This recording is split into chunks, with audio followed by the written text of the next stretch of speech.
នៅក្នុងសម័យនេះយើងគួរតែកុំព្យាយាមធ្វើការប្រៀបធៀបទៅលើសម្ភារៈនិយមឬក៏តាក់ទងទៅនឹងក្តីសុខឬក៏តាក់ទងទៅនឹងគូស្នេហ៍របស់យើងជាមួយនឹងបុគ្គលនៅខាងក្រៅចា៎មិនថាមនុស្សប្រុសឬក៏មនុស្សស្រីទេយើងត្រូវដឹងថា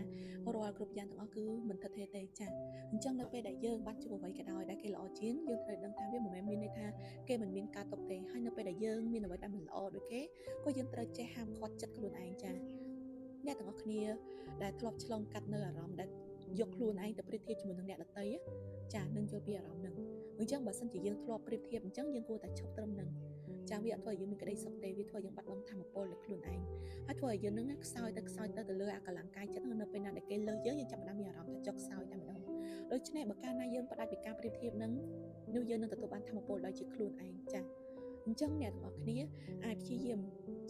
មស្គាល់ពីខ្លួនឯងឲ្យច្បាស់ស្គាល់ពីគោលដៅរបស់ខ្លួនឯងចាគោលដៅរបស់យើងគឺជាអ្វីគោលដៅរបស់យើងមិនមែនជាការប្រៀបធៀបក៏មិនមែនជាការដែលប្រកួតប្រជែងនៅក្នុងសង្គមបច្ចុប្បន្ននោះដែរគឺជាការប្រកួតប្រជែងនៅក្នុងគ្រួសារចាតែយើងរីកចម្រើនពីជំនាន់មុនមកនៅក្នុងគ្រួសាររបស់យើងនឹងគឺយើងមានការផ្លាស់ប្ដូរអត់ចាបើយើងផ្លាស់ប្ដូរមានន័យថាយើងគឺជាមនុស្សដែលប្រសើរពីជំនាន់មុនតែបើសិនជាយើងមកដល់ជំនាន់នេះហើយចាយើងនៅតែធ្វើឲ្យខ្លួនឯងមិនអាចអភិវឌ្ឍមិនអាចរីកចម្រើនផ្លាស់ប្ដូរជាមួយនឹងបរិបទគ្រួសារយើងនៅជំនាន់មុននោះគឺជាកំហុសយើងអរគុណ